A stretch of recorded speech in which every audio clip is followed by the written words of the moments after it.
Professional tennis has a serious integrity problem, and should immediately ban sponsorship from betting companies and gambling on lower-level matches, a multi-million-pound report has warned.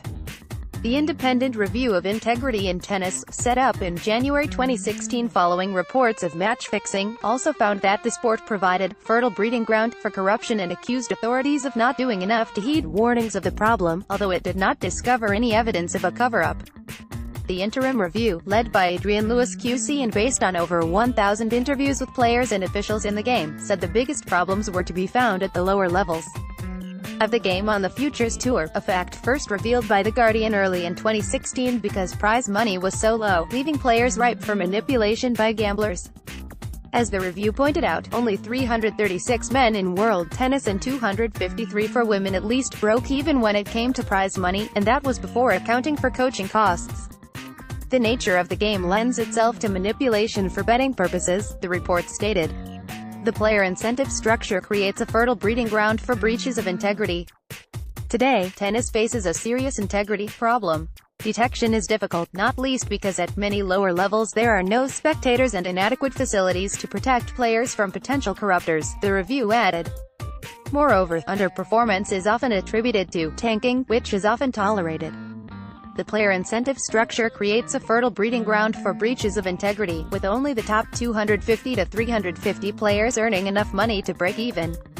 The report surveyed over 3,200 tennis players and found that 14.5% indicated they had first-hand knowledge of match fixing.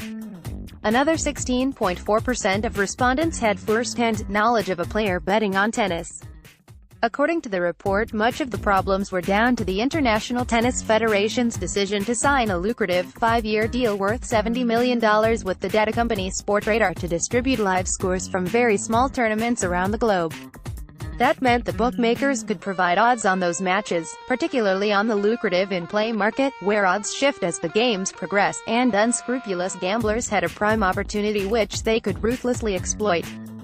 As the report notes, the panel has seen little empirical evidence that betting was widespread on the lowest levels of ITF tournaments before the ITF deal in 2012. The growth in coverage at the ITF level following the data deal in 2012 is clear. In 2013, the year after the first ITF Sportradar contract, 40,000 matches at ITF men's futures and women's 15K and 25K events were made available to the betting market.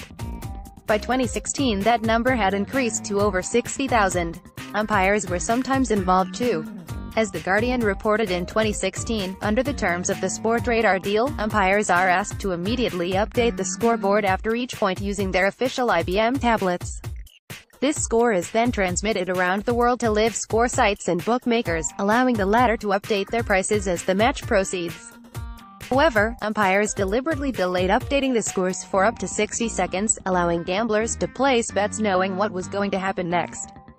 When The Guardian published its revelations, one senior tennis insider told us these revelations were a watershed moment because this affects the heart and the soul of the game.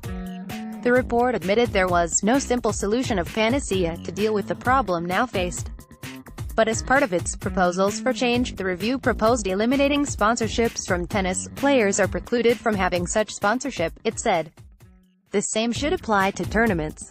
The report also recommended discontinuing the sale of official live scoring data for the lower levels of the sport, banning betting markets at the lowest levels of tennis, better funding and a new supervisory body for the Tennis Integrity Unit, which is supposed to monitor corruption in the sport. Improved integrity training for players and officials at all levels of the game and better security at lower levels of the game, to disrupt attempts to create parallel betting and harass or improperly influence players. To deter misconduct and preserve evidence, the review also called for any match for which official data is sold should be live-streamed and video recorded with the electronic scoreboard in the camera frame. The sport's governing bodies, the International Tennis Federation, the Association of Tennis Professionals and the Women's Tennis Association have all said they will implement the findings of the final report, which is scheduled to be published in the autumn. The ITF was criticized in the report for, at times, insufficient investigations around Grand Slams and the ATP for not doing more and following up on Richard Ng's original anti-corruption code back in 2005. Guardian Service.